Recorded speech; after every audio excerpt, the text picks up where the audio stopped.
today tell you a little bit about the new Optiband rubbers and go through a little bit of a how-to. So first of all, the Optiband is made by Primeline, one of the better quality manufacturers of rubbers worldwide. It's a dipped construction, so it gives a lot of power. The band that we're using is a stretchier type of compound. So it does allow for a shorter band on a standard length, which gives an increased power stroke and therefore more power when you fire. So really good quality rubber for any type of spearfishing, perfect for rollers and for standard type spear guns. We've got two different options of rubbers available, either in this pre-made in these bags or in bulk. And the pre-mades, it's available in 14mm in red and 16mm in the black. The pre-mades come with a speed type bridle, so if you're wearing out that bridle in the field, you can replace that quite simply by putting another strand of Dyneema and tying it with a sheet bend knot. I'll show you how to do that a little bit further down the track.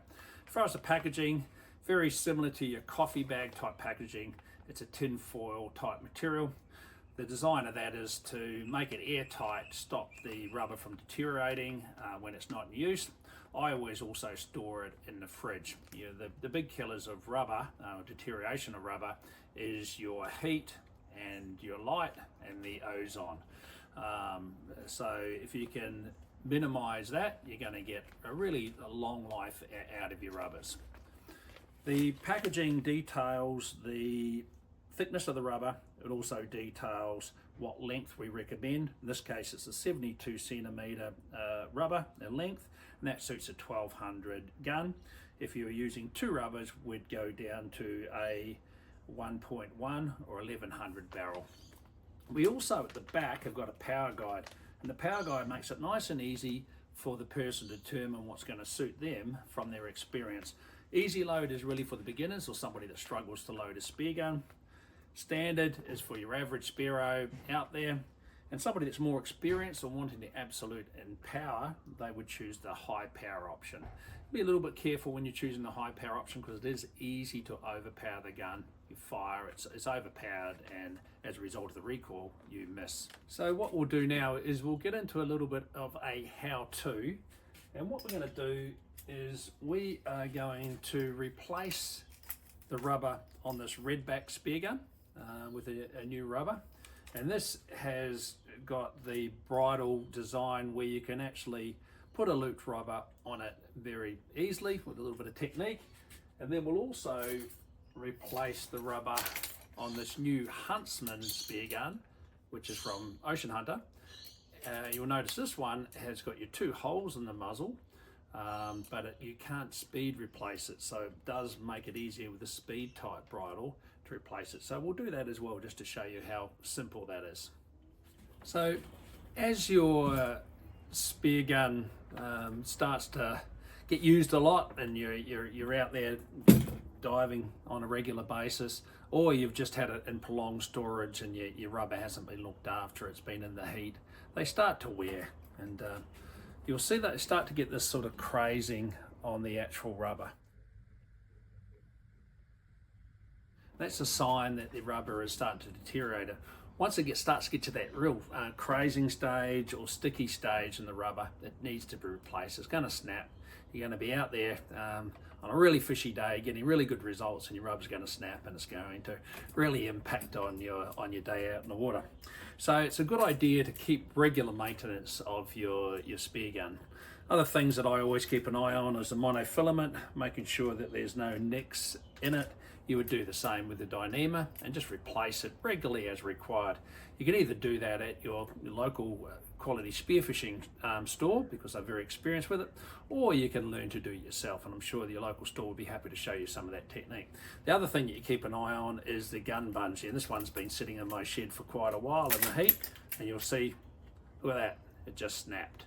So that's the sort of thing that can happen out in the field, and suddenly you've got shoot line that's too long, it's not going to go into line release, and it's going to really spoil the day. So we replaced the gun bungee. Now I'm going to replace the rubber.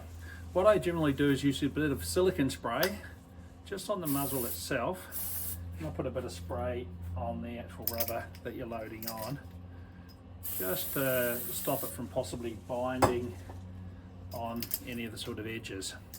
So what you do now is you put the rubber down. I normally hold it with my foot, and you stretch down and then like so. I try to then get it in the middle and then pull down on either side of the rubber, and there you have your rubber installed. So now all we need to do is put the shaft back in, and we're ready to head out for the spear. I checked this mono before and it was in good order. Clearly the gun bungee was stuffed.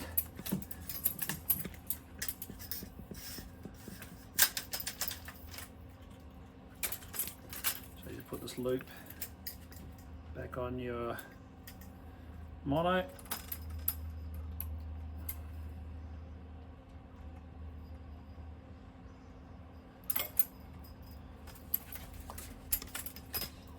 Down onto your line release. Now I just tape the mono around the front of the muzzle like so. So rigged and ready to go. So I'll also show you how to replace the rubber on what is the new Huntsman. This is a closed muzzle. This is designed for twin 16s. So I've already undone the sheet bend knot off the dyneema. So it's quite easy to replace. You just pull out the rubber like so. We are going to install it one of the new Primeline rubbers. So these take a little bit of working loose here. So we just work the knot loose.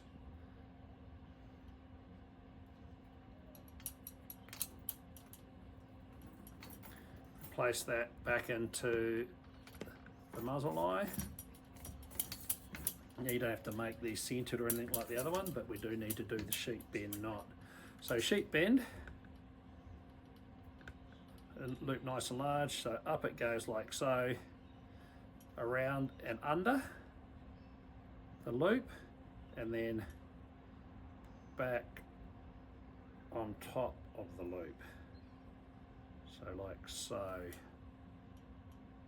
And it just pulls tight like so. It's all good.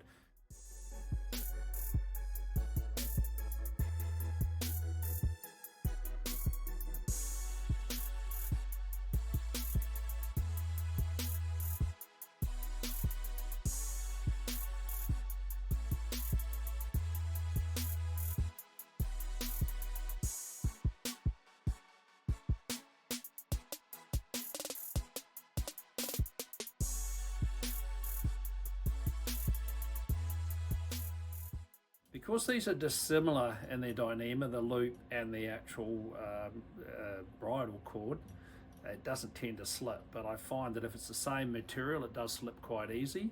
And in that instance, I would do another loop. So you do a double sheet bend knot. So it's as simple as that. And you could do that on any closed muzzle. It's a very easy way to replace the rubber as required. So I mentioned earlier to give you some further tips on how to prolong the life of your rubbers. So I typically leave my bulk rubber in the outside fridge.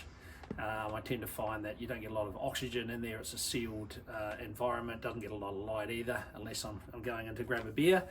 So it really does prolong the life of the rubbers. For your pre-mades, you can leave them in this packaging. If you leave them in the fridge as well, that's going to really increase the life of the rubber. A lot of people though, with day-to-day use, don't bother doing that. They just keep the rubber on their guns. So in that case, keep it out of direct heat as much as possible and in the shade as much as possible. What I tend to do on the guns that I'm not using all the time, like this blue water timber line that I've got set up for bluefin and stuff like that. I'm not out there every day doing that sort of spearfishing, but I want a gun made up ready for when they're on.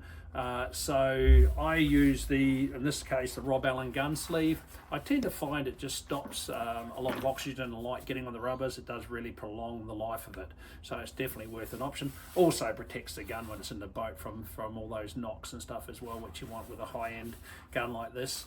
So that's a good idea.